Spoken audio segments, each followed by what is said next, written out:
pay the rooftop rent at a small bar on the outskirts of town, which seemed to continue its peaceful existence. But everything changed when the door opened. At the sight of Viktor Gromov and his fierce face, everyone froze. But one table was an exception. 4 young women sat at it. They were far from ordinary patrons. What kind of war would unfold in this small bar? The Zolotoy Kamel bar, located in the center of a small provincial town, had been in the same location for 20 years. The faded sign and old tables spoke of the passing of time, but the cozy atmosphere remained unchanged.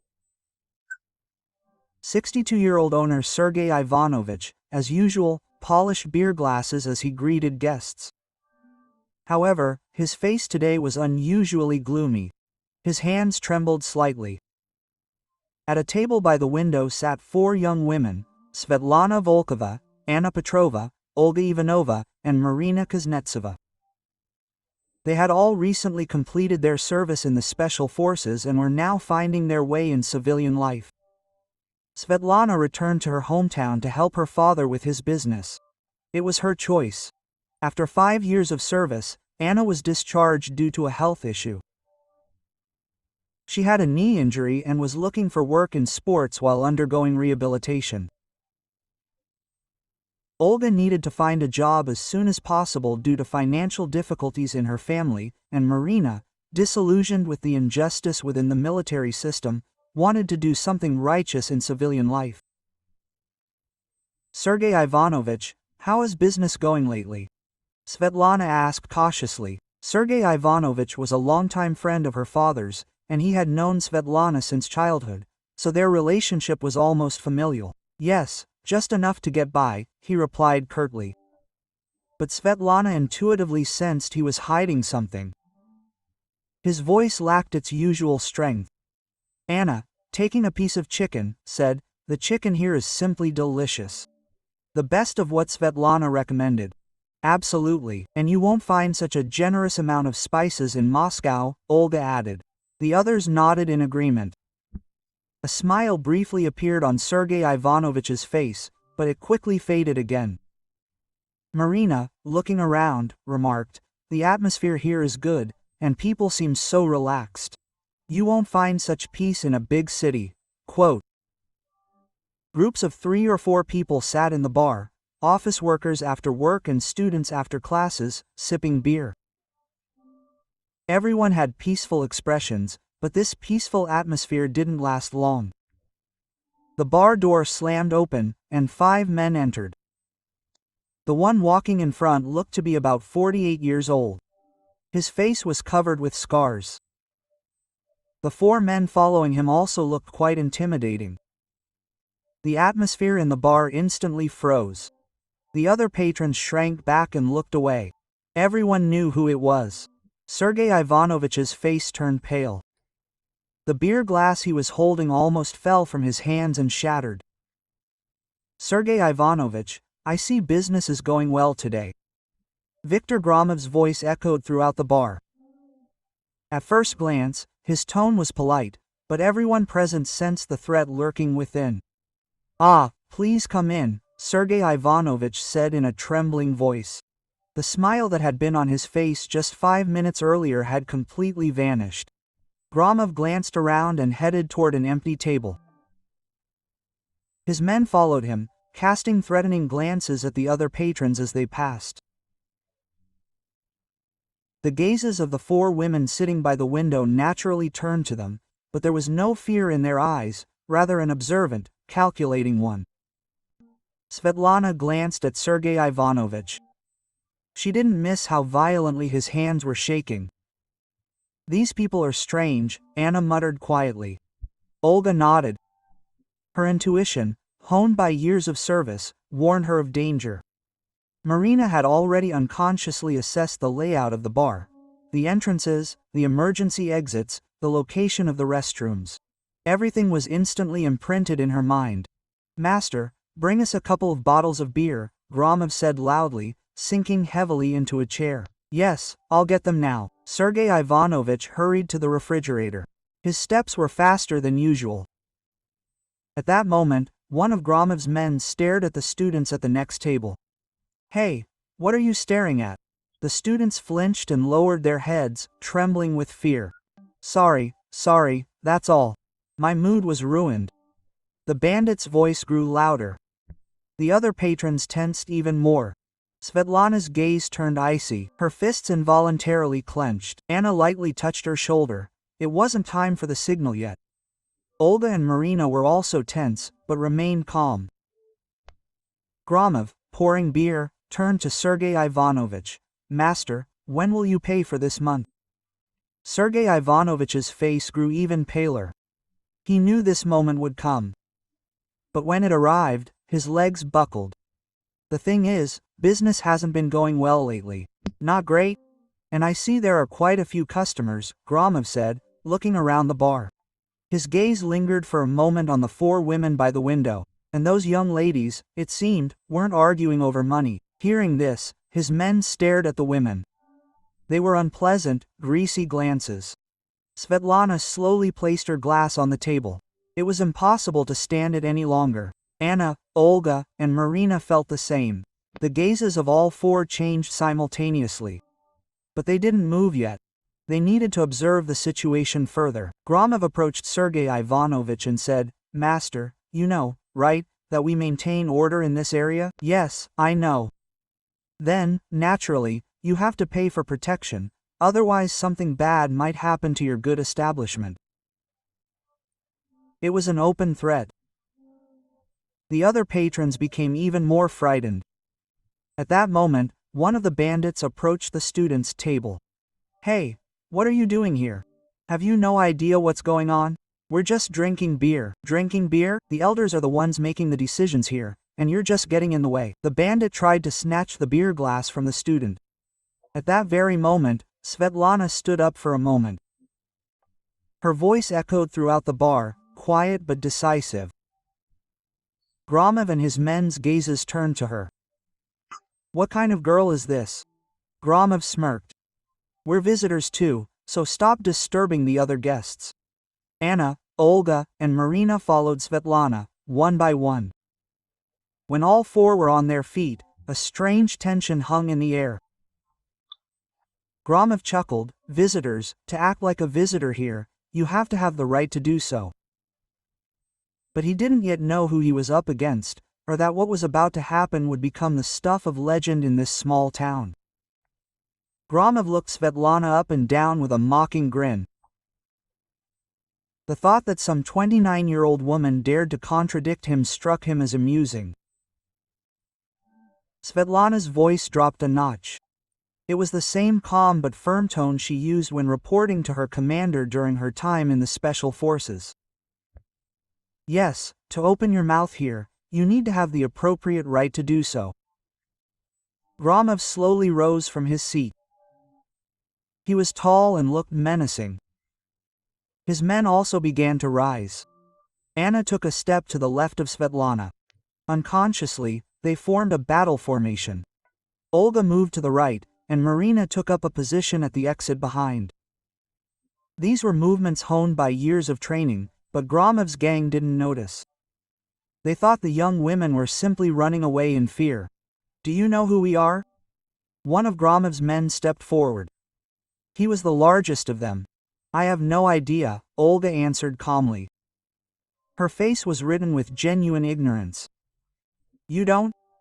There's no one in this area who doesn't know us." The bandit looked puzzled. He was sure their notoriety was well known. Gromov stopped his subordinate with a gesture. "It looks like the young ladies aren't from around here." "Yes, we're from Moscow, naturally." Marina lied. They needed to buy time to better assess the situation. "From Moscow, then you're not familiar with the local customs." A sinister smile appeared on Gromov's lips. "We are kings here. And to rest in peace, you'll have to please us, Sergei Ivanovich." Carrying the beer with trembling hands, he dropped the glass on the floor. The sound of breaking glass echoed loudly throughout the quiet bar. "Oh, forgive me." He hastily began to pick up the pieces, but his hands were shaking so badly that he couldn't do anything. Svetlana, seeing this, clenched her fists tightly. An elderly man, who had worked honestly all his life, was shaking so much with fear. "Sergey Ivanovich, are you okay?" Svetlana tried to approach him. "Hey, beautiful. Where are you going?" One of Gromov's men blocked her path. "I want to help the owner. We'll deal with the owner ourselves, and you stay put." The bandit's hand reached for Svetlana's shoulder.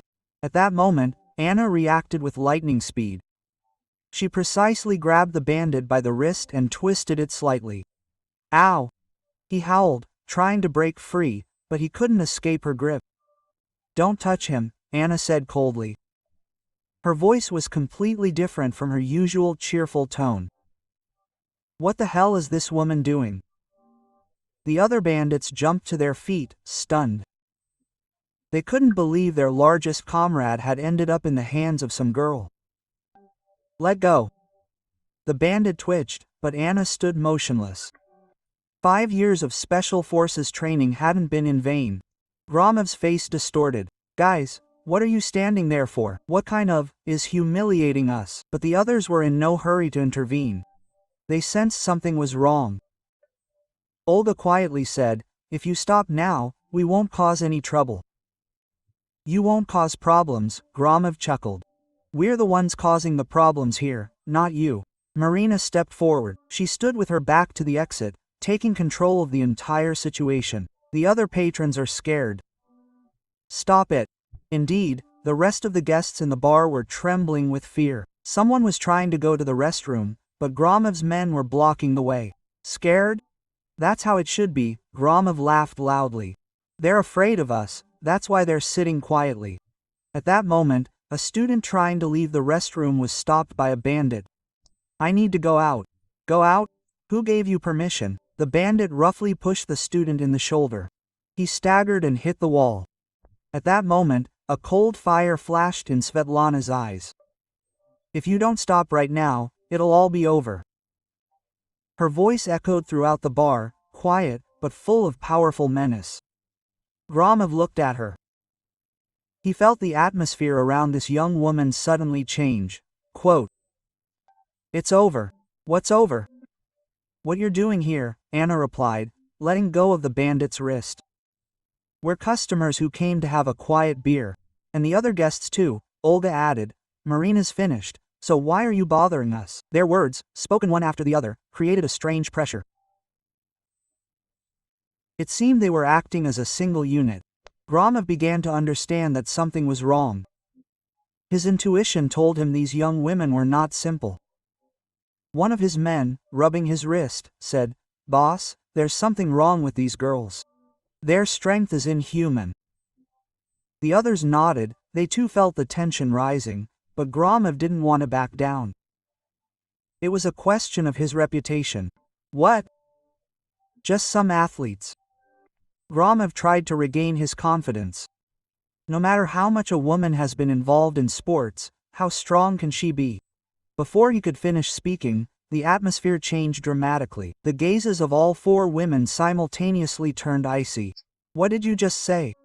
Svetlana said quietly and threateningly. Gromov didn't understand what dangerous words he had just uttered, and that soon something unimaginable would happen in this bar. Gromov's face began to redden. His pride was hurt by the fact that some young women were ignoring him. "Good. Then I'll have to teach you a proper lesson." Gromov gestured to his men. This meant, "Enough talk, time to act." The largest of the bandits approached Svetlana and reached out to grab her shoulder. At the same time, Svetlana's body reacted with lightning speed. She precisely grabbed his wrist and twisted it clockwise. At the same time, she stepped forward, completely knocking him off balance. The bandit let out a surprised cry and staggered. Leaning forward, he had to support himself with his hands on the table. Everyone in the bar fell silent for a moment, not quite understanding what had happened. Anna here she reacted immediately. She saw another bandit rush to Svetlana's aid. She easily grabbed his right arm and tripped him from behind. The bandit collapsed to the floor. Quote, "What is this?" Gromov cried out in amazement. He couldn't believe that 2 of his men had been neutralized so quickly. But then his expression changed. Surprise gave way to cold calculation. Quote, "Wait! Who are you? You're not just students, right?" Gromov's voice was full of suspicion. Such movements were impossible for an ordinary person. Quote, "We are former Special Forces," Svetlana answered calmly. "Special Forces," Gromov chuckled. But his gaze became even sharper. "The military raised their hands against the civilians. This is serious business." Hearing this, his men stood up and grouped again. They understood their leader's new tactics. Quote, "Boss, could this turn into problems?"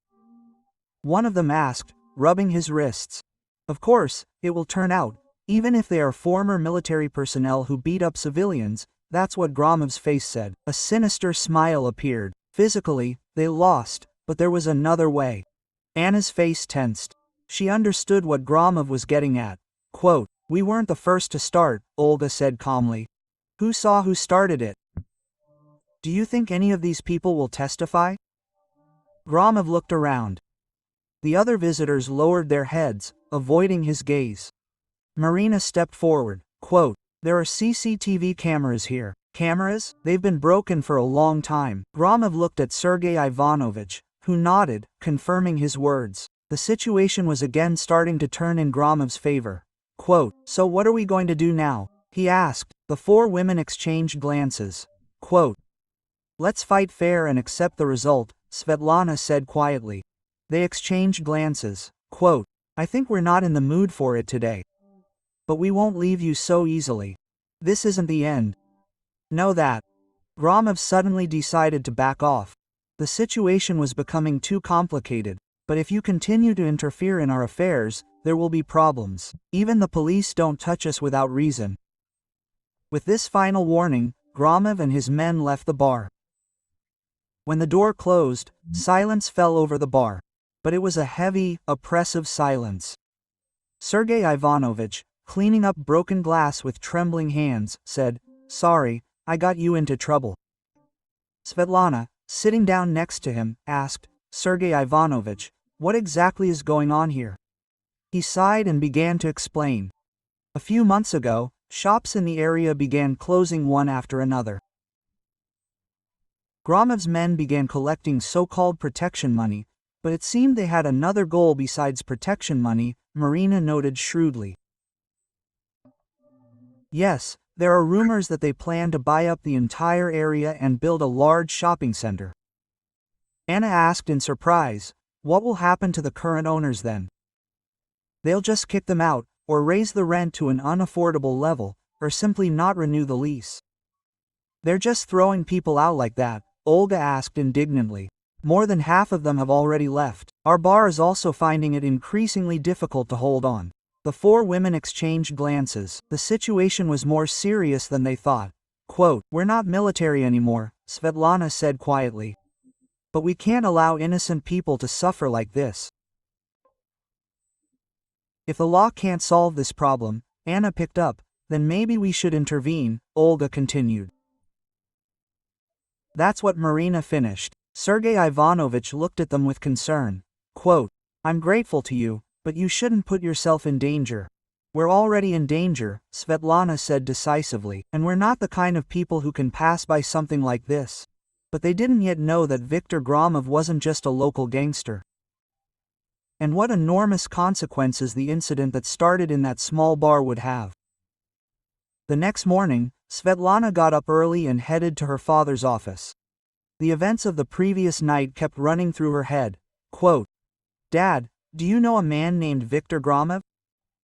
Her father, Pavel Volkov, froze for a moment. He put his pen down and looked seriously at his daughter. Quote, "Why are you suddenly asking about him?" "Yesterday I met him at Uncle Seryozha's bar. He came for money for protection." Pavel Volkov took a deep breath. "Sveta, these people aren't just local hooligans. What do you think?" "What do you mean?"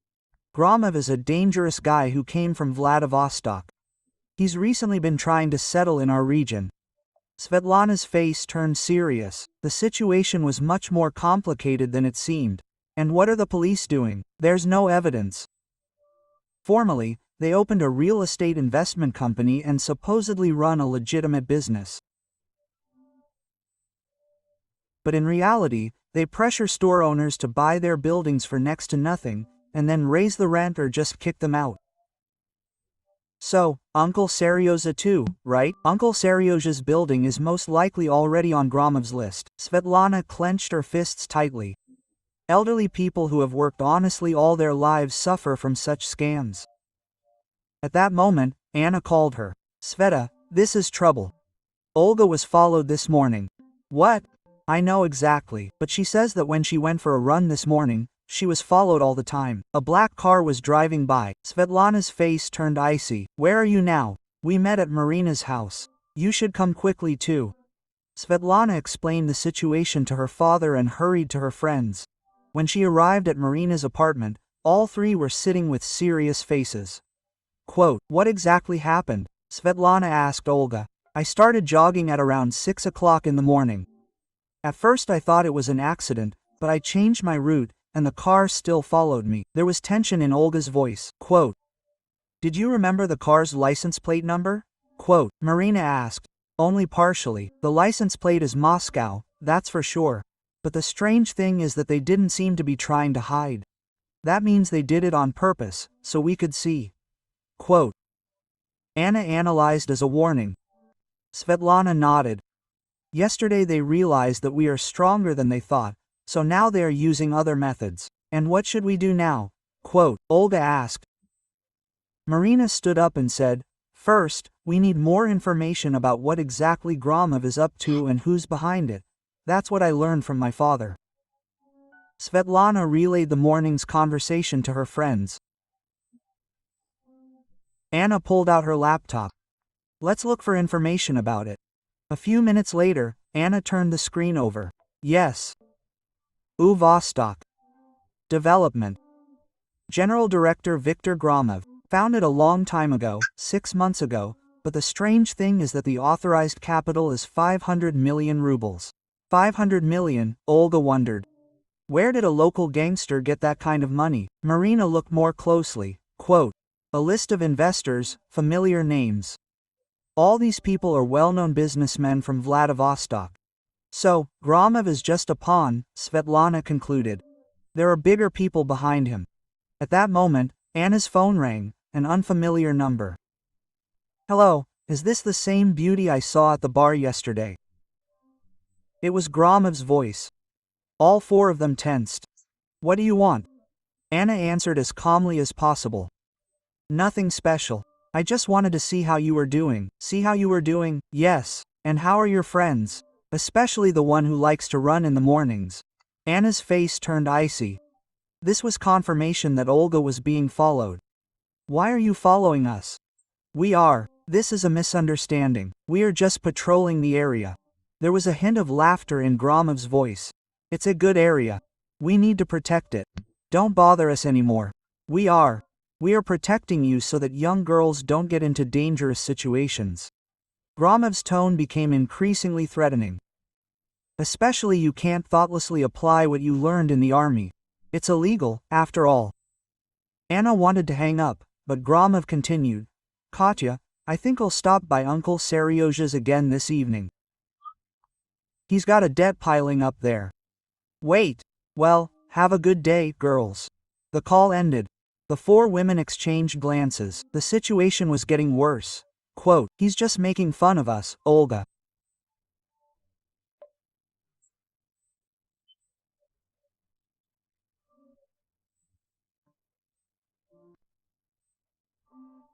said indignantly, and said that he'd go to Uncle Seryoza's again this evening, Marina concluded. Svetlana stood up, which meant we'd go too, but this time it'll be different. He might bring more people. We need to prepare too, Svetlana said decisively. First, we need to warn Uncle Seryoza and gather evidence. This time, we'll record everything on a voice recorder. Marina nodded. Good idea, but we might not be enough. At that moment, Olga said, I have some friends, senior comrades from the same unit. They currently run a security agency nearby. Reliable people, Svetlana asked. I trusted them with my life. Of course, reliable. Anna looked at her watch. Time is short. There's a lot to do. Then we'll split up, Svetlana began planning. Olga, contact your contacts. Anna, prepare the recording equipment. Marina, research the legal side of the matter. And you? I'll go to Uncle Serioza, explain the situation, and we need to notify the other shop owners. They divided up the tasks, but they were all thinking about the same thing. Tonight would be a turning point, and they didn't yet know that this time Gromov had a completely different move planned. 3 p.m. Svetlana arrived at Sergei Ivanovich's bar. He opened earlier than usual and was wiping down tables alone. Quote, Uncle Serioza, hello. He looked up and, seeing Svetlana, sighed with relief. Svetochka, I was so sorry yesterday that I dragged you into this. It's not your fault. On the contrary, it is we who should help you. Svetlana sat down next to him and said seriously, Uncle Serioza, Gromov said he'll be back this evening. Sergei Ivanovich's hand froze. He clutched the rag tightly. Will he come back? Yes, but this time it seems everything will be different. He might bring more people. Sergei Ivanovich sighed and sank heavily into a chair. Svetochka, I'm very sorry. You better leave, I can handle this myself. No, since we've intervened, we'll go all the way. Svetlana's voice was firm. And this isn't just your problem, it's a problem for the whole neighborhood. At that moment, the bar door opened and a middle-aged man walked in. It was Mr. Pak, the owner of the neighboring Chinese restaurant.